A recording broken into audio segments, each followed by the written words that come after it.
भजन के नाम पर आलसी मत बनो, भजन के नाम पर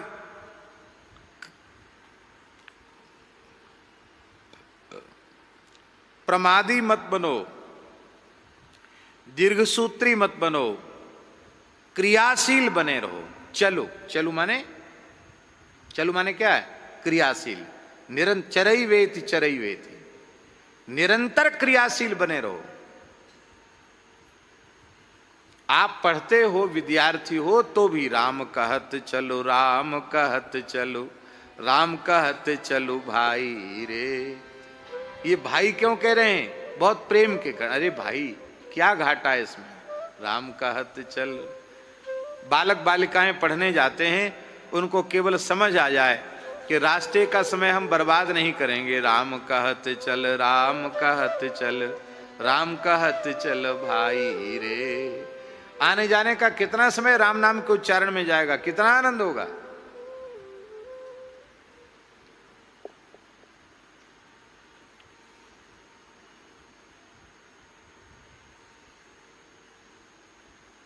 व्यापारी दुकान में बैठा है,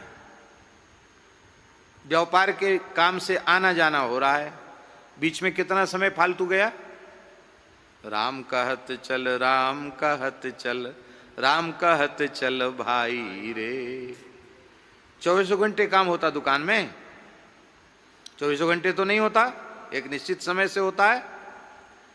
हमेशा तो ग्राहक सामने नहीं रहता, जब फुर्सत मिले राम कहत चल, राम कहत चल, राम कहत चल भाई रे।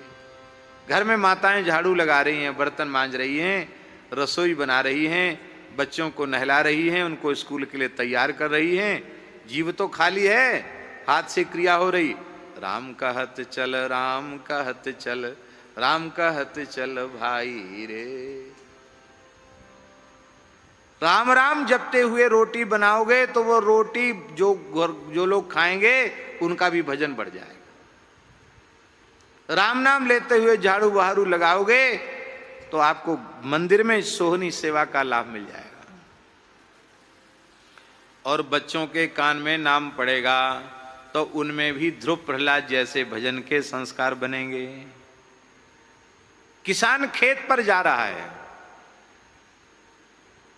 और हल चलाते हुए, बीज बोते हुए, फसल काटते हुए, जिह्वा तो खाली है कि नहीं?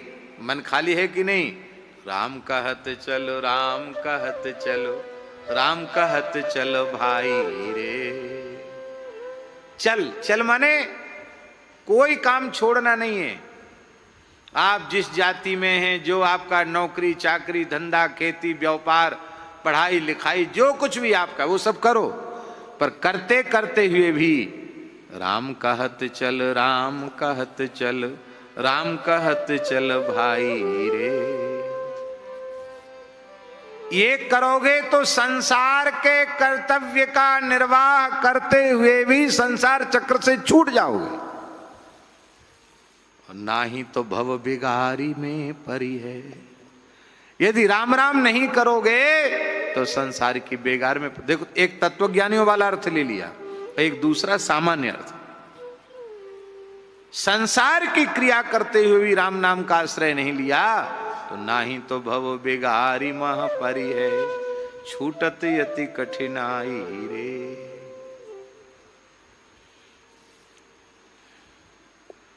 आप लोगों में से कितने लोग हैं जो वहां ड्यूटी पे सेवा में जाते हैं और शरीर से काम करते रहते हैं और कथा सुनते रहते हैं? सुनते हैं कि नहीं सुनते हैं? 7-8 लोग ये लोग हैं। सावधान होकर के वहां फैक्ट्री में नौकरी करनी पड़ती इनको, लेकिन वो जितने घंटे नौकरी करते उतना घंटे का समय इनका सत्संग में जाता है।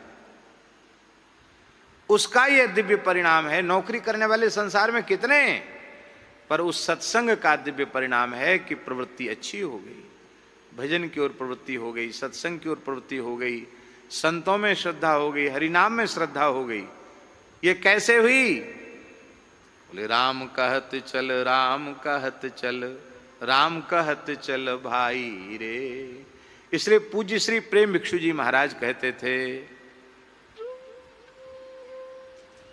काम करते रहो नाम लेते रहो, काम करते रहो नाम जपते रहो, नाम जपते रहो काम करते चलो।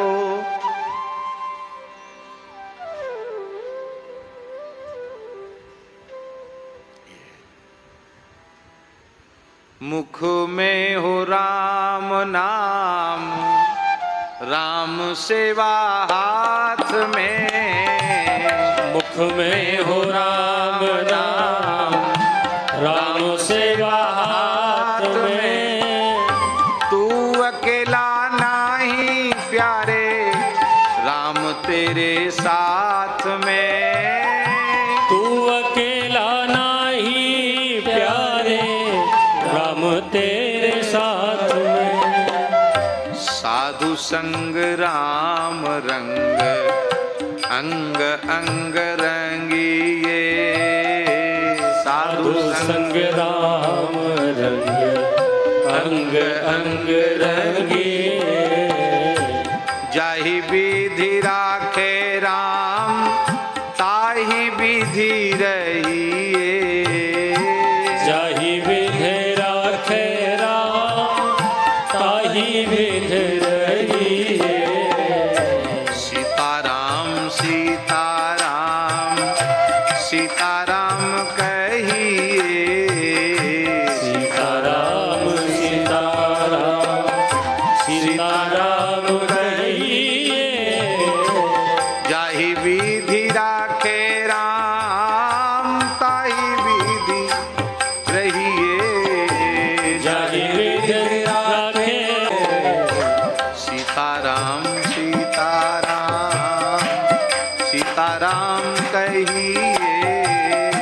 सीताराम सीताराम सीताराम कहिए।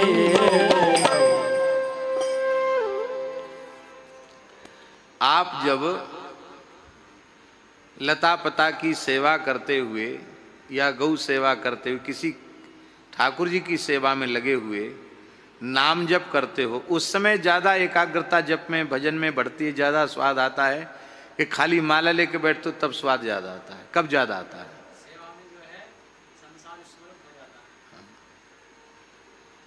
इसलिए मैंने इनके सामने कहा कि इन्होंने स्वयं हमको कहा था कि संसार की विस्मृति नहीं होती है, पर सेवा करते हुए नाम जप करते हुए संसार भूल जाता है।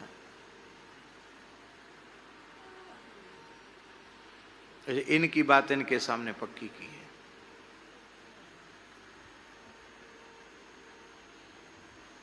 अरे महाराज जी, रुई धुनने का काम, कपास धुनने का काम, कपास होता ना उसको धुना जाता, उसको बिनोला अलग निकल जाता है, फिर उसका कॉटन रुई, उस रुई को फिर तकिया गद्दा वगैरह में सब में भरा जाता है। तो रुई धुनने का काम बड़ा भारी काम है, बहुत मेहनत का काम है रुई धुनना। और धुनने के बाद और उसके छोटे छोटे जो रुंगना है वो भीतर चले जाते, उससे तब तो मुंह पर यहाँ कुछ कपड़ा बांध करके तब उसको रुई को धुना जाता है। जैसे आजकल लोग मास्क लगाए ना, ऐसे कुछ कपड़ा वपड़ा बांध करके तब उसको धुना जाता है। और दिन भर रुई धुनने का काम, तो रात में खा पी के सोएगा कि भजन करेगा? क्या करेगा? सोएगा।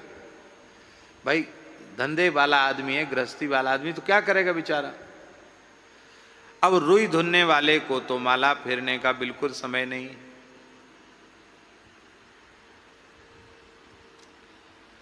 एक इस देश में ऐसे महान संत हुए जो दुनिया का काम करते थे और धुनते धुनते रुई सिद्ध हो गए, आचार्य हो गए। लाखों जीवों को भगवत प्राप्ति का मार्ग दिखाया उन्होंने, दरियाब जी महाराज। राम राम राम राम, रुई धुन रहे हैं लेकिन भीतर से राम नाम का उच्चारण हो रहा है। राम नाम का उच्चारण करते करते सिद्ध हो गए।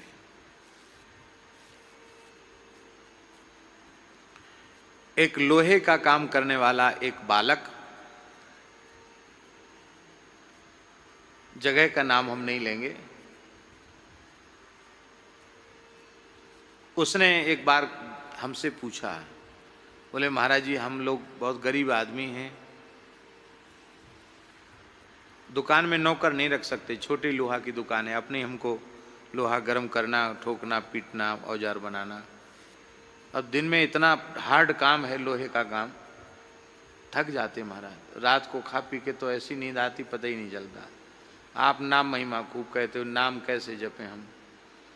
तो हमने कहा कि जो घन चलाते हो, चाहे छोटी हथौड़ी चलाओ चाहे घन चलाओ, उसी की धुन में धुन मिला के भीतर से राम राम राम राम राम राम राम राम ऐसे किया, राम राम बड़ा घन पटको, तो ऐसे भीतर से राम राम करो।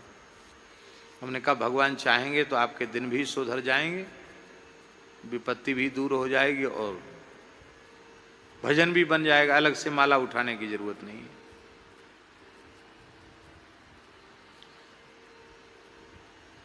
उसी क्षेत्र में 1-1.5-2 साल बाद पुनः हम गए, तो उस लड़के को मैंने पूछा, काम अभी भी वो दोनों 2 भाई हैं, अभी भी वो हैं, बहुत अच्छे भजन, बहुत अच्छा भजन करने वाले हैं, पूरा परिवार बहुत अच्छा है।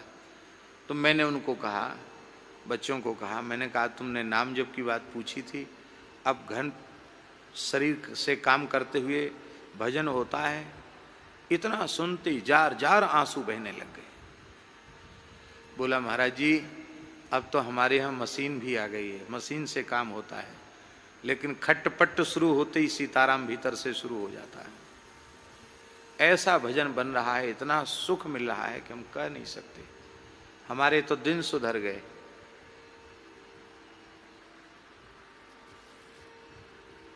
भजन की पद्धति है, काम करते रहो और नाम जपते रहो। इसलिए राम कहत चलू, राम कहत चलू, राम कहत चलू भाई रे।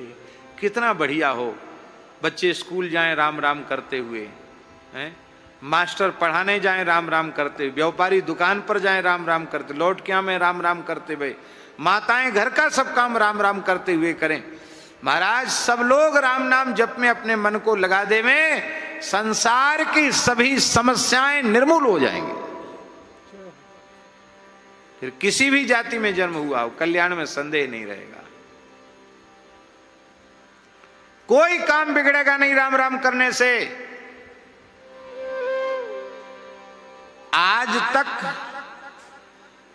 किसी भी पोथी पत्रा में, इतिहास में, किसी विज्ञान के सिद्धांत में आपने कहीं देखा सुना कि बिना कारण के कार्य हुआ हो? बिना बीज के वृक्ष आज तक हुआ ही नहीं। बिना बीज के वृक्ष नहीं हुआ। लेकिन भैया बिना बीज के खेती हो गई धन्ना जी की। कैसे हो गई? राम कहत चल, राम कहत चल, राम कहत चल भाई रे। राम कहत चल, राम कहत चल, राम कहत चल भाई रे। नाही तो भव बिगारे मह परी है, छूटत यति कठिनाई रे। नाही तो भव बेगार में परी है, छूटत अति कठिनाई रे। राम कहत चल, राम कहत चल, राम कहत चल भाई रे। राम कहते चल, राम कहते चल, राम कहते चल भाई रे।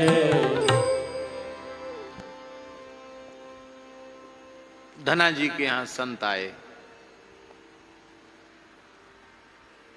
आते ही रहते थे, इतनी साधु सेवा करते थे धना जी। जाट कुल में जन्म था उनका, किसान थे, बचपन में ही भगवत प्राप्ति हो गई थी, कथा आप सब जानते धना जी की। पिताजी बड़े परेशान थे इनकी संत सेवा से। अरे भाई, कभी कभार कोई साधु आ जाए, मुट्ठी दो मुट्ठी आटा दे दो, चना चवैना दे दो, हाथ जोड़ लो, महाराज पधारो। ये क्या तुम्हारे साधुओं की जब देखो तब सेठ ताराम राधे श्याम करते साधु आ जाते हैं, खिलाओ पिलाओ इनको, लो दान दक्षिणा और दो, लो। पिताजी बड़े नाराज थे, बोले अब तुम्हारे मेहमान अपने ढंग से करो व्यवस्था, घर में मत बुलाओ किसी को। पिताजी बोले धना जी जाओ गेहूं बुआओ खेत में। जो आ गया पिताजी, बैलगाड़ी में बीज का गेहूं रखा और गए। एक जमात मिल गई सामने से, सीताराम सीताराम। अरे महाराज तो मंगलमय प्रभात है, सवेरे सवेरे इतने संतों का दर्शन हो गया, आप लोग कहाँ पधार रहे हैं? बोले हम तो यहाँ पुष्कर जी आए थे दर्शन करने राजस्थान में, तो यहाँ हमने सुना कि जगत गुरु श्री रामानंदाचार्य भगवान के एक शिष्य हैं धना जी, उनको बचपन में ही भगवान का दर्शन हो गया। एक सिद्ध महापुरुष के आचार्य के शिष्य हैं, तो हम भी धना जी का दर्शन करने आए। धना जी संकोच में गड़ गए। द्वादश तिलक तो लगाए थे धना जी, सुंदर रामानंदी द्वादश तिलक। धना जी संकोच में गड़ गए, कान पर हाथ रख लिया, महाराज झूठी बड़ाई न करें, इस दीनहीन बालक को ही लोग धन्ना भगत कहते हैं। ओहो आप हैं धन्ना भगत, वाह, अरे वाह जी वाह, इतने सरल कहाँ? बोले पिताजी की आज्ञा है, खेत में गेहूं बोने जा रहे हैं। तो ठीक है महाराज, आप गेहूं बो के आओ, हम आपके घर पर जाते हैं, वहीं रुकेंगे, फिर आएंगे तो सत्संग होगा। अब धना जी सोचे कि पिताजी तो अभी 1-2 दिन पहले जमात आई थी, पिताजी ने झगड़ा करके कह दिया खबरदार अब किसी साधु को यहाँ बुलाया तो। इनको देखते ही पिताजी पता नहीं क्या करेंगे, अपमान करके भगा देंगे तो ठीक नहीं। बोले महाराज देखो गांव में जाके क्या करोगे, आपको हमें दर्शन देकर कृतार्थ करना था, हमें तो दर्शन हो ही गए।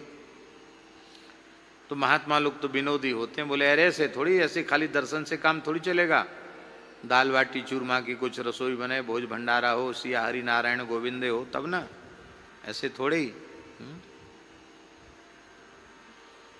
हमारे महाराज जी कहते कि एक त्यागी महात्मा थे,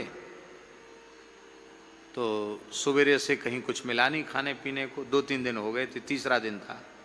एक भगत सीधा साधा था, उसने देखा महात्मा है, बड़े जटाजूट त्यागी महात्मा है, बाबा सीताराम। तो तुरंत उन महात्मा ने जाके जोर से हाथ पकड़ लिया उसका। अरे बोले बाबा क्या कर रहे, हाथ पकड़ ले? बोले हाँ चल घर ले चल अपने। महाराज घर ले चलें? क्यों? कहे तो तुम ये बता तुमने सीताराम किया क्यों हमसे? हमसे सीताराम दंडोत प्रणाम किया, तुम खाली खाली दंडोत किसी की स्वीकार नहीं करते।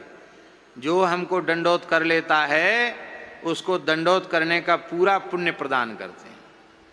घर ले चलो, ठाकुर जी को भोग लगाओ, हमारे ठाकुर जी जीमेंगे, कच्ची तुम खाएंगे नहीं, पक्की खा लेंगे, खूब तृप्त होके पाएंगे। कुछ कपड़ा लत्ता हो तो दे देना, नहीं कोई बात नहीं, भेंट दक्षिणा हो तो कोई बात नहीं, नहीं तो कोई बात नहीं, होए तो ना हो तो भी कोई बात नहीं, पर ऐसे नहीं, पूरी कृपा करके तब हम जाएंगे। भगत बोला भाई तो ऐसा पता होता तो हम तो दंडवत ही नहीं करते आपको। बोले अब क्या है, अब तो कर लिया तो अब तो पूरा करना पड़ेगा।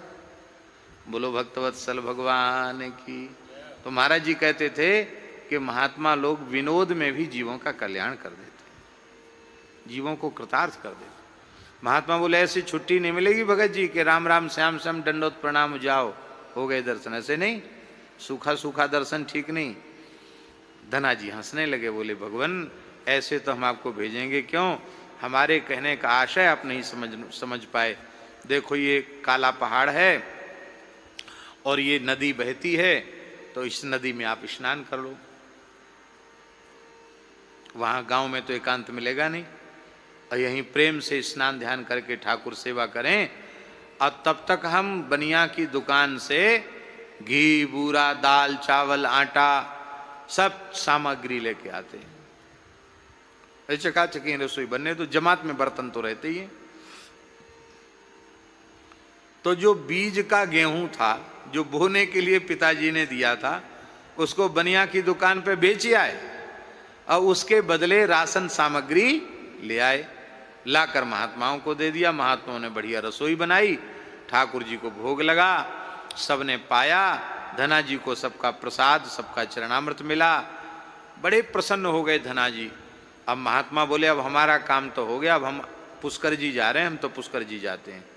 ये जिला टोंक राजस्थान में धुवन कला नाम का गांव है जहाँ की ये घटना है।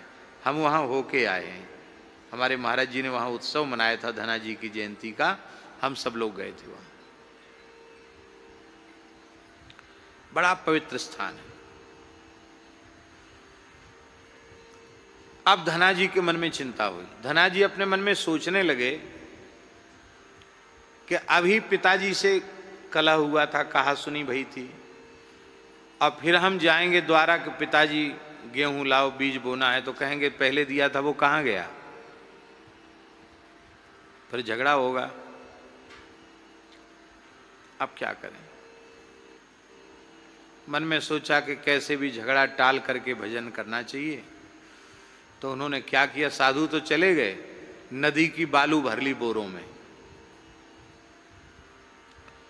अब यथावत अपनी बैलगाड़ी लेके खेत पे पहुंच गए, और खेत पे पहुंच के दूसरे किसान भी अपने अपने खेत बो रहे थे। तो ऐसे वो पिछौरा में बालू भर लें, बालू भर के सीताराम सीताराम सीताराम सीताराम सीताराम ऐसे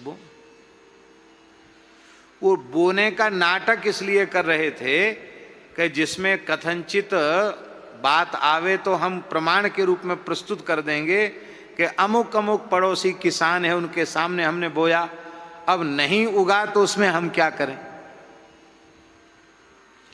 उनके मन में भी विश्वास नहीं था कि होगा, कैसे उगेगा, संभव ही नहीं। अरे बोने का झूठ मूठ का नाटक किया जाए और बीज बोए ही न जाए, वो फसल कैसे होगी। और झूठ मूठ का सीताराम सीताराम बोल करके बोने का नाटक करके आए धना जी। और इधर आस पास के लोगों ने आकर धना जी से कहा, और जो पड़ोसी किसान थे उन्होंने कहा, धन्ना जी, हाँ हाँ ताऊ, हाँ काका कहो, कहा बात है। बोले तुम काशी गए थे, एक महात्मा से दीक्षा लेके आए, रामानंदाचार्य जी से, तो वहां से कोई तंत्र मंत्र सीख के आए हो क्या? कि बात समझे नहीं। बोले हम लोगों ने उसी समय खेत बोया था, और ये जो हमारे पड़ोसी ने तो 2-3 दिन पहले खेत बो दिया था, इनके तो अंकुर ही नहीं निकला, हमारे भी कुछ नहीं हुआ खेत में, और तुम्हारी इतनी बड़ी बड़ी फसल कैसे हो गई। आज तक तो ऐसा देखा सुना नहीं गया। तो धना जी सोचे कि ये लोग सब हंसी उड़ा रहे हैं, हमारे तो खेत में कुछ आया नहीं होगा, सबके अंकुरण हो गया होगा, हमारे तो कुछ हुआ नहीं, इसलिए हंसी उड़ा रहे हैं। अब जब गांव में हल्ला मचा तो गांव के बड़े बूढ़े लठिया टेकते हुए गए। ओ भैया, ऐसा खेत, ऐसी फसल, जैसे नाप तौल के एक एक बीज बोया गया हो, इतनी बड़ी बड़ी फसल, ये तो संभव ही नहीं है कि कल बो और आज इतनी बड़ी फसल हो जाए, कैसे संभव, संभव ही नहीं। बड़े बूढ़ों ने कहा, धना जी बात समझ में नहीं, ये हुआ कैसे। तब धना जी के पिताजी और धना जी सब वहां गए, देखा। पिताजी बोले भैया खेती करते करते, किसान के बेटा हैं, खेती करते करते हमारा बुढ़ापा आ गया, कल बोए और आज इतनी फसल हो जाए, ये तो संभव ही नहीं है, हुआ कैसे, सच्ची सच्ची बात बताओ।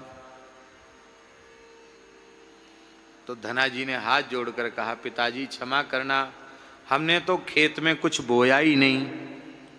अरे बिना बोए कैसे हो गया? तो हमने जो बीज का गेहूं दिया था उसका क्या किया? बोले उसको हमने खेत में नहीं बोया। पिताजी बोले फिर कहाँ बोया? बोले हमने तो संतों के मुख में बोया था। कहाँ बोया? संतों के मुख में बोया और पैदा खेत में हो गया। पिताजी, साधुओं की जमात आई थी, उस अन्न से राशन खरीद कर साधुओं को जिमा दिया गया। झूठ मूठ का रेत भर के सीताराम सीताराम बोलकर बोने का नाटक कर दिया गया। ये संत सेवा की महिमा है। पिताजी रो पड़े, बेटा अब चाहे जितने साधुओं को बुलाओ और अब हमारे ऊपर भी कृपा करो कि हम भी राम राम करने में लगे। सब लोग